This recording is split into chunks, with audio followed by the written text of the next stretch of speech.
Now, let's join ace broadcaster Mamode Akugha as he takes us inside the Niger Delta. Hello out there and welcome to the program. It's Inside the Niger Delta, the authentic voice of Nigeria's oil-rich region. I'm your regular host, Mamode Akugha. With the commencement of presidential and National Assembly election campaigns on Sunday, 18 November 2018, political activities are already in full swing across the country. In the Niger Delta, which is the catchment area for this program, there's a raging storm beclouding the 2019 general elections, and we can authoritatively inform you that it's not just a storm in a teacup. Our first issue is centered on an epic rivalry between the All Progressives Congress, APC, and the People's Democratic Party, PDP, over the control of the oil-rich Niger Delta states, where many political intrigues are currently playing out ahead of the upcoming polls. In Akwa Ibom State, where the pre-election duel is perhaps most pronounced at the moment, we will avail you with the position of the major political actors on the current situation in the state. And finally, on this edition of the program, we'll take a trip to Bayelsa State, where the restoration government of Governor Henry Seriake Dickson, champion of restructuring, is pulling giant strides to reposition the state on the fast lane of development with the establishment of a deep-sea port at Agge community in the Kirimo local government area of the state. I can only urge you to relax and stay tuned to get the full details, as Inside the Niger Delta will continue in just a moment. Don't go away. Inside the Niger Delta. Welcome back. It's Inside the Niger Delta, the authentic voice of Nigeria's oil-rich region. It is interesting to note that close to the 2019 general elections, Nigeria's oil-rich Niger Delta states of Akwa Ibom, Rivers, and Bayelsa may have become a battlefield for the ruling All Progressives Congress, APC, and the main opposition party, the People's Democratic Party, PDP, on whose platform all the governors of the states in contention were elected. In this report, correspondent Tekena Amiofori takes a look at the foreboding signs in what may turn out to be violence-ridden elections, especially in Rivers and Akwa Ibom states, where incidents of pre-election violence are already taking place. Less than 3 months to the commencement of the 2019 general elections in the country, the oil-rich Niger Delta states are already embroiled in a political warfare that threatens the survival of democracy in the affected states. Akwa Ibom, which is currently the highest oil-producing state in the region, tops the list of politically endangered states, and the ongoing fray is believed to be a test of political might between the APC and the PDP ahead of next year's general elections. The political crisis in Akwa Ibom State assumed a new dimension on Monday, 17 November this year, when the Speaker, Right Honorable Onofiok Luke, following a High Court order, declared vacant the seats of 5 members who recently dumped the PDP for the APC. Few days after, the sacked legislators reportedly broke into the legislative chambers and held a parallel meeting where they suspended Onofiok Luke and 10 others and elected one of them, Insain Tuen, representing Esenudim State constituency, as the new speaker. In a move to avert a likely bloody clash between the two factions, the Police High Command deployed its personnel to secure the Akwa Ibom State House of Assembly. The lawmakers and other public servants, as well as members of the public, were denied access into the premises, leading to a general outcry. An early protest came from Senator Basi Akpan, who alleged that it was a plot by the APC to destabilize the forthcoming elections in Akwa Ibom State. We've been seeing some trending videos in the social media where just 3 members will sit with the member representing a Esenudim, of course, which is the local government of my leader, the former Senate minority leader, as the new speaker, using his hands as a gavel in a House of Assembly of 26 members. 3 members will sit to say they have impeached the speaker. With non-political gladiators already spoiling for war ahead of the 2019 general elections in Rivers State, the nation's treasure base has become another battlefield. Unlike the scenario in Akwa Ibom State, The battle for the soul of Rivers State began as early as 2016, when the rerun federal elections were shifted repeatedly on account of violence. The same ugly trend was recorded in August this year, when political thugs disrupted the Port Harcourt Constituency 3 by-election, prompting the Independent National Electoral Commission (INEC) to declare the election inconclusive. In reacting to this development, Governor Nyesom Wike has consistently accused the ruling APC of using security agencies and the electoral umpire to subvert the will of the voting masses in Rivers State. Only recently, Governor Wike alerted Nigerians of an alleged plot by the federal government to plant 800 guns in the state with the intention to destabilize the next general elections. The governor, for the umpteenth time, had passed a vote of no confidence in the country's electoral umpire and its security agencies for what he described as their non-neutrality in the forthcoming polls. The plot by the federal government in order to destabilize the state is not that we're just merely talking. It's real. The federal government, through security agencies, are plotting to make sure elections do not take place the same day in Akwa Ibom State and Rivers State, so that they will shift the election, so that they will have their full security apparatus in Rivers State and Akwa Ibom to be able to manipulate the electoral process.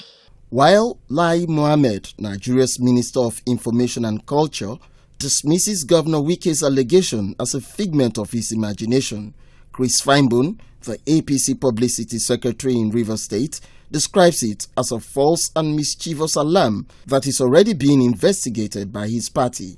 As we speak, we have credible information. We are still gathering them. The alarm is to now fall back on it tomorrow. When, security agencies are basically federal. By the time security agencies bust their game, they will fall back to this alarm. Oh, we told you that they planted it. We don't know who brought it. We are doing our investigation. We know what facts we have on our hands. And it's ongoing. In the race for 2019, Delta State appears calm, but political observers would readily admit that it is an uneasy calm. Internal crisis in the opposition APC seems to have given the governing PDP a field day. However, considering the level of violence displayed by the Delta State APC during its primary elections and at the National Convention, coupled with the unending war of words between the APC National Chairman, Comrade Adams Oshomole, and Governor Ifeanyi Okowa over the control of the state, Delta is obviously a state to watch closely. In the PDP-controlled Bayelsa state, Governor Seriake Dickson, who appears confident about his party's victory in the upcoming polls, has been shouting himself hoarse over the incessant redeployment of police commissioners from the state. He says no amount of what he describes as federal might can turn the tables in favor of the APC. They changed 5 commissioners of police during my governorship election. Did they win? They changed 3 directors of state security. Did they win? They changed INEC people until they look for people to come, they not see. Did they win? Now, just yesterday, they told me that the 4th commissioner of police that they posted to Bayelsa said they don't come out that one too. They don't bring the one when they say to come to police our state where we don't make secure. Finish. Now, a message to the President and Commander-in-Chief of the Armed Forces. He should not allow criminals masquerading as political leaders to use his name and authority and influence to intimidate and subvert security officials and subvert the peace and stability of this state and of the Niger Delta region. Indications are rife that the ongoing tug-of-war between the APC and the PDP over the control of the oil-rich Niger Delta states is born out of economic considerations.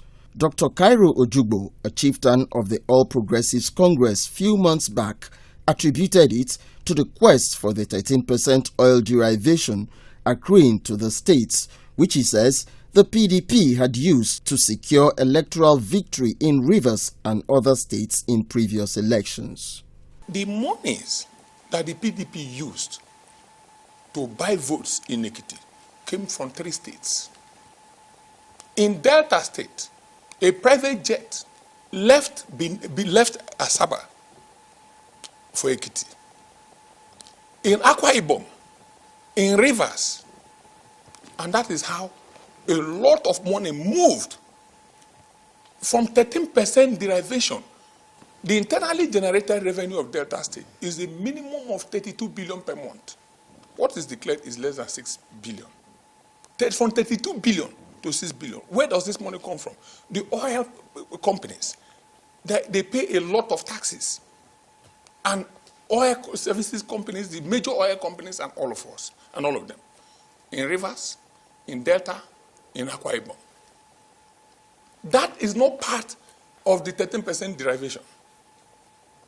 So, if you are talking, even in the 2019 election, they are already focused on how these 3 states will fund the election and buy votes. Within the oil-rich states, it's a big stake, for all political stakeholders, whichever side they belong. So I suppose that it is correct to say that the rival parties are angling for the oil states more than anything else, for the resources that they have and for the influence that those resources can command for them, and for the relevance that they would stand to have and continue to have should they win or retain those oil states.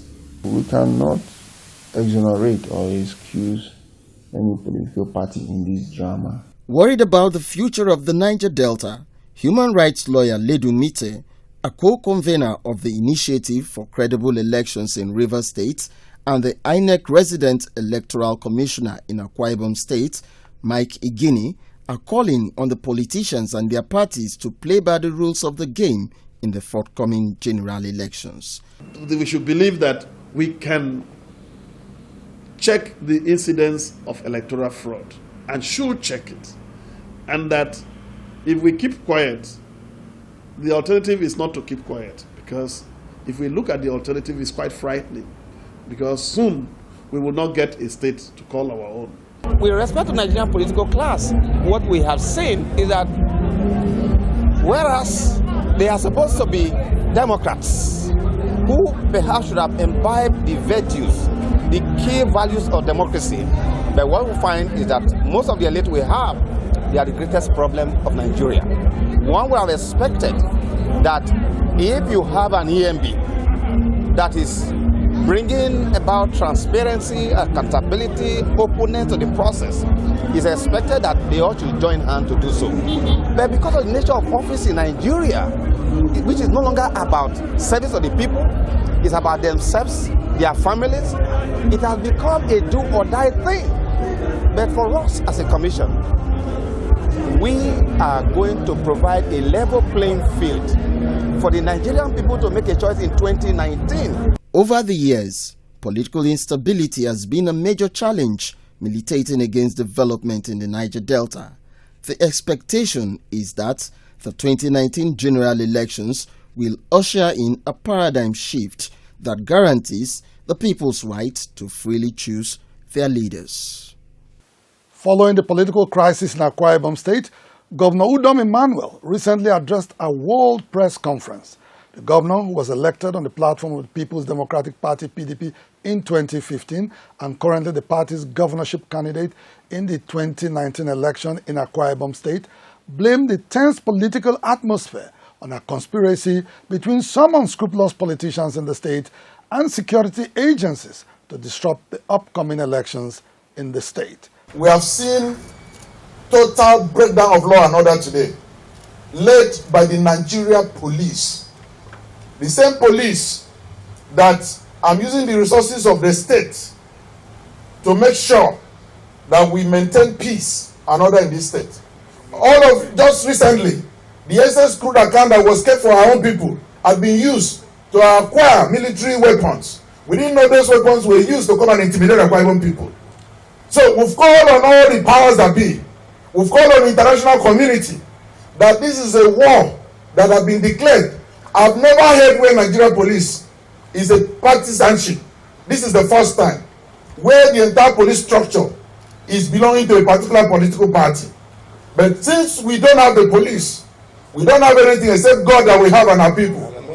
We want to let the whole world know that whatever happens in this state is caused by the police, not any other arm of the agency, but the police force, perpetrated and led by the police commissioner. We are warning the whole country now that Akwa Ibom State is under siege by the police, not by any other person. Because we have all our people here. And we are very peace-loving people. But our peace is being threatened by the police force. Let the commissioner that they just posted last weekend, who is coming to perpetrate this, let's assume he has finished his course. He has achieved his own mission. I want to call on the police force this evening. The police commissioner of this state must be withdrawn. He has to leave this evening. He must be withdrawn. The head of the QRS must be withdrawn. So that we can maintain peace. Governor Emmanuel, who was unusually abrasive in his speech during the World Press Conference, specifically accused the Nigeria police and the APC-led federal government of plotting to instigate violence as an alibi to ensure that the governorship elections are not held simultaneously in Akwa Ibom and Rivers State, contrary to the provision of INEC timetable on the forthcoming elections. However, the claims of the governor were dismissed by a member of the APC faction in the Akwa Ibom State House of Assembly, Honorable Idongesed Itwen, in an interview with Inside the Niger Delta. We came in here, we entered the house, majority of the staffs, the workers, the majority of Akwa Ibom people are with us. We were not escorted by the police. And you know that the speaker acted in contravention of the court order. We have already filed a suit against him on contempt. So these are issues we need to pursue. But the most worrisome aspect of it, when the governor came, he came with over 2,000 talks personally into the House of Assembly. That is a contravention of the constitution and is an indication to anarchy, because we will not, I repeat, at any moment, we will resist the governor if he comes back. Because that first day we thought that, we didn't even know why he came. The next thing we saw over 2,000 talks, and the governor personally asked his aides to destroy my car. I have the picture. So this is unbecoming of a man who is supposed to be the #1 citizen of a particular state. So this message we are sending to Nigerians, that they should call Governor Emmanuel to order. The IG, the president must act. This is the time the president must act. Otherwise, we will defend ourselves any day the governor comes back to the House of Assembly of Akwa Ibom State. Honorable Itwen observed that Governor Udom Emmanuel has no right to dictate neither to the federal government nor the people of Akwa Ibom State, who should serve as police commissioner in the state. Part of the problem of this federation is the governors. They want to act like God. My governor wants a police commissioner that will be acting at the, within his orders. And a police commissioner is not supposed to work for a governor of a state. He's supposed to work for the people of the state. So whenever a police commissioner comes and is not acting according to the governor will call for his removal. But I'm telling you that if this police commissioner is removed, the whole of Akwa Ibom people will go on street and the place will become ungovernable. This crisis is expected because the people of the Niger Delta wants to free their states. Because presently, as Akwa Ibom is, we are not happy with the governor. Majority of the people, there is hunger in the land. I'm telling you. So there cannot be peace. Peace will come after the election. People, because once the people are up, they are up. And in Akwa Ibom, they are up to change the government. And you know the government has a lot of money, taking about 20 billion every month. So he's trying to utilize the funds to fight back. And you can see how he's trying to use the media to turn around the story.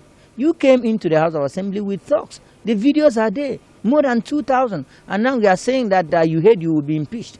The impeachment procedures are very clear.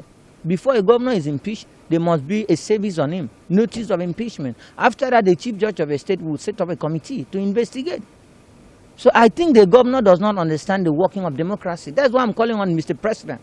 Because the people of Akwa Ibom will hold Mr. President responsible if he allows the governor to take laws to boozle people in the state. There seems to be no end in sight for the ongoing fray in Akwa Ibom State, with both sides of the political divide still talking tough and appearing unwilling to shift grounds. We hope that something urgent is done to douse the current political tension in Akwa Ibom State. And now, away from politics, we bring you some cheering news from Bayelsa State, the glory of all lands. But that will be after this time out. Don't go away.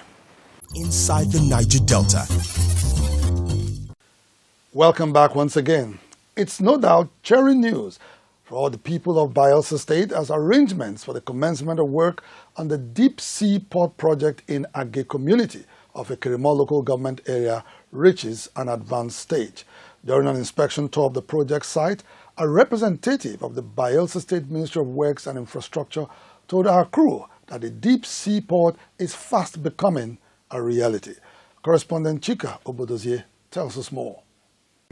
Governor Henry Seriake Dickson had an assumption of office in 2012 promised to restore the dignity of Bayelsa State with the initiation and execution of key projects, one of which is the Agge Deep Sea Port project. A representative of the Ministry of Works and Infrastructure, Ariye Efegi, during an inspection tour of the project in the company of some consultants, expressed satisfaction with the pace of work on the project. 3 years back, we've been on this port, and designs, geotechnical reports, biometry, all activities. You can see the operational base here. You can see the soldiers. The last time we came here, you never saw something like jetty. But you are seeing jetty here, so there's a lot of improvement. You can look at your back, you see blocks here. So we are very sure that at the appropriate time, the port will be completed. At an estimated cost of over $3 billion, with the Bayelsa State government as the major investor, the Agge Deep Sea Port is to serve as the oil and gas hub in the West African sub-region. The two-phase project, when completed, is also expected to decongest the ports in Lagos State, improve marine transport in the Niger Delta, and boost regional economy. Some of the project consultants laud the vision of the Bayelsa State government. The port is definitely going to be a new opportunity for this area. There'll be a lot of developments, including new roads, new electrical facilities and everything, and we're looking forward to participate on this project and hoping to start soon. Okay.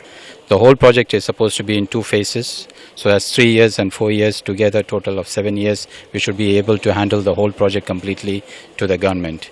We are looking at doing it on a BOT basis, build, operate and transfer. And a lot of employment can be given to the people of Bayelsa. That's the main thing. The Agge Deep Sea Port project is generally viewed by Bayelsans as a landmark project undertaken to diversify the local economy. In addition to transport, it is expected to boost tourism and promote commercial activities in the state.